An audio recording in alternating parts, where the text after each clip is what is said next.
In 1857, just 4 years before the American Civil War would break out, a 20-year-old man from Louisiana emerged to bring his own battle for honor to the world of chess. He challenged the best players in both the new and the old worlds, seeking anyone who may conquer him, but finding none. This is the story of Paul Morphy. Paul Charles Morphy was born on June 22, 1837 in New Orleans, Louisiana. He learned the game of chess as early as 5 or 6 years old, by most accounts just by watching the games between his father, a justice of the Supreme Court of Louisiana, Alonzo Morphy, and his uncle, Ernest Morphy, who himself was a very strong player in the Creole state. Paul's first public display of proficiency came when he was just 9 years old in 1846. General Winfield Scott, when he was on his way to command the American armies in Mexico during the Mexican-American War, stayed over in New Orleans. Being an amateur and chess enthusiast, General Scott sought a game from the best the city could give him.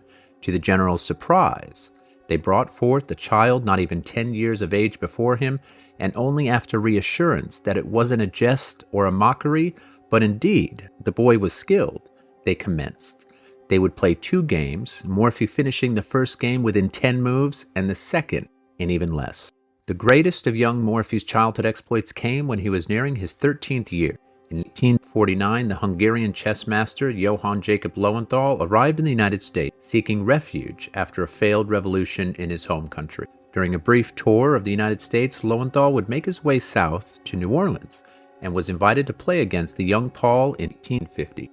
Lowenthal at the time was one of the stronger European masters in ability, and at Ernest Morphy's request, accepted to play his nephew, though not expecting a great challenge, offering odds to the boy, or the giving up of a starting piece, as to not take advantage. Ernest Morphy insisted to keep the sides equal, assuring Lowenthal of the lad's play. They began, and the young Morphy commandingly bested the Hungarian master by drawing the first game and winning the last 2 of their games played. 2 of these games survive and are with us today. Morphy's primary life ambition was to follow in his father's footsteps and to practice law. During his higher schooling, he had ceased to play chess nearly completely to focus solely on his study. Except for the last year did he start to play more frequently, knowing the trials of school were all but complete, and he received his law degree in 1857 from the University of Louisiana. Morphy, then 20 years old, had to wait another year before he could practice law legally. This left him with a gap year to do as he pleased. The very first American Chess Congress was scheduled to be held in New York in October of 1857. Although Morphy was not presently active in tournament play of any kind, he was eagerly anticipated to be present at the Congress. Morphy's few but noteworthy published games and his reputation and fame suggested him in the top tier of American players and highly sought after to attend the Congress. With the very recent passing of his father Alonzo, Morphy on multiple occasions declined a seat in the Congress, but was at the end persuaded by close friends to attend the first national tournament in New York. The tournament brought together 16 of the top players in the country in a knockout-style format.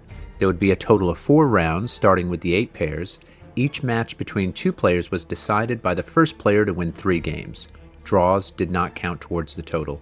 The winner of each match advanced to the next round, while the loser was eliminated from the tournament. The final match followed the same format, with the winner being the first to win 5 games, draws excluded. Morphy progressed easily through the first 3 rounds with all wins, no losses, and a single draw in the 3rd round. The final round saw the pairing everyone was hoping for, a Morphy vs. Paulsen finale. Louis Paulsen was undeniably the second strongest at the tournament. The German Paulsen would later be ranked in the top 5 or 6 of the strongest players worldwide in the 1860s and 1870s. Again, Morphy would be commanding, drawing 2, losing 1, and winning the 5 games needed for the title.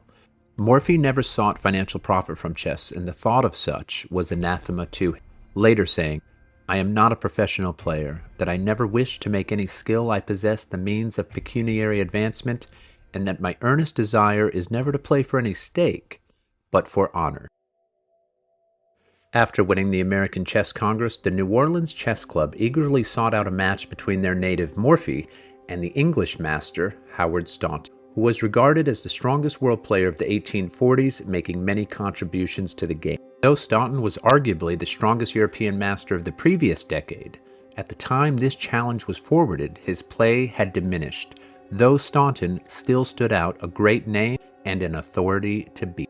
The New Orleans Chess Club, without Morphy's knowledge, offered up stakes of $5,000 a side and in a loss $1,000 to cover the expenses of the transatlantic trip for the Englishman.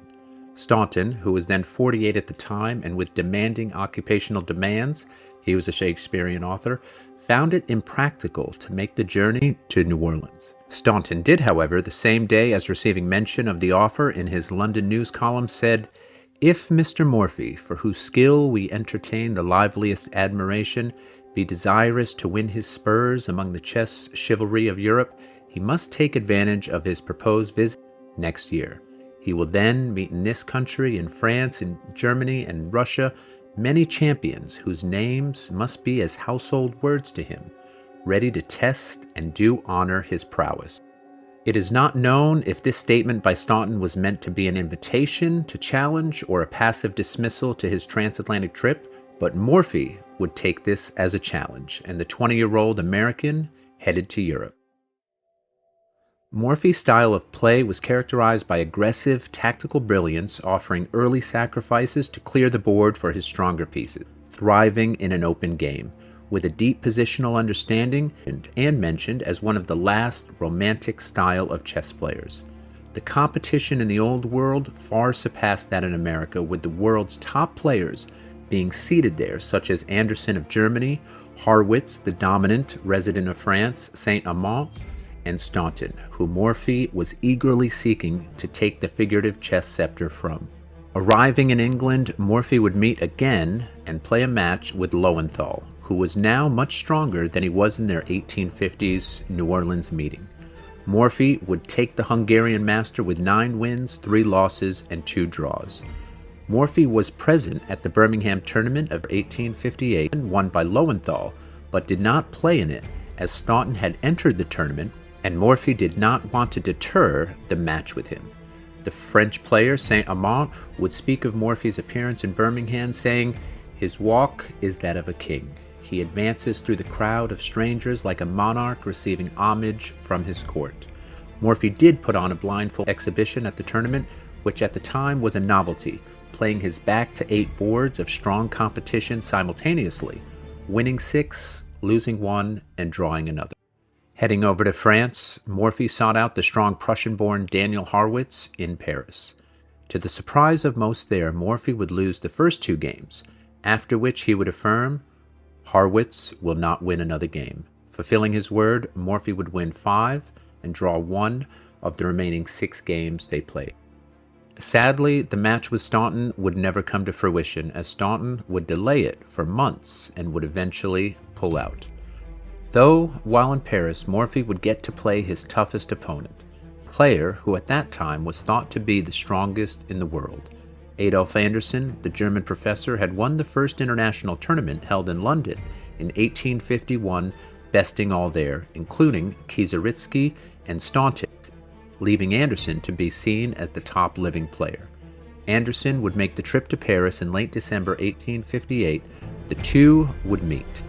In spite of being bedridden for the majority of the match, and even to the pleasure of his resilient yet mild-mannered opponent, Morphy would confidently take the match with 7 wins, 2 losses, and 2 draws. When Anderssen was asked why he did not fare better against the young American, he simply replied, "Mr. Morphy would not let me." Sometime after the match, Anderssen would say of Morphy, "With us, the exertion that a game requires is only a matter of distraction, and lasts only as long as the game gives us pleasure. With him, it is a sacred duty. Never is a game of chess a mere pastime for him, but always a problem worthy of his steel, always a work of vocation, always as if an act by which he fulfills his mission." Much like Fischer would retire at the height of his chess power over a century later, Morphy, after defeating the best opponents on both shores of the Atlantic, would sharply disappear from the competitive chess world. He would still play casual games, insisting only pawn and a move or two, or even knight odds to the strongest world players, but would never again enter a tournament, though often eagerly pressed to do so. He was 21 years old when he left Europe back to his home country, to a hero's welcome. On both shores, Morphy would be hailed as the chess champion of the world, though this title would not be official for another 28 years with Wilhelm Steinitz. Morphy had a very deep conviction over the game of chess as being just that, a game, worthy of recreation, but never a sole pursuit, saying, "A word now on the game itself. Chess never has been and never can be aught but a recreation.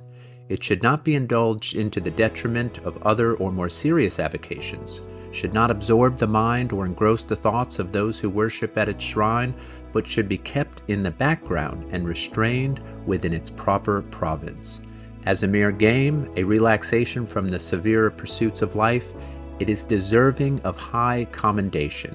It is not only the most delightful and scientific, but the most moral of amusements. Unlike other games in which lucre is the end and the aim of the contestants, it recommends itself to the wise by the fact that its mimic battles are fought for no prize but honor. It is eminently and emphatically the philosopher's game. Let the chessboard supersede the card table, and a great improvement will be visible in the morals of the community." Years after his exploits, Morphy would attempt to open 2 law practices, both being unsuccessful. He was unable to escape the fame of Morphy the chess champion, much to his displeasure. Sadly, Morphy's mental health would deteriorate in his later years, and he lived mostly a reclusive life, avoiding most public appearances and social interactions.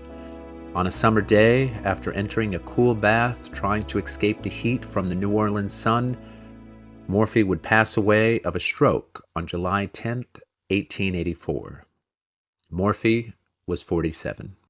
We thank you for watching. If you did enjoy the video, please feel free to offer a like.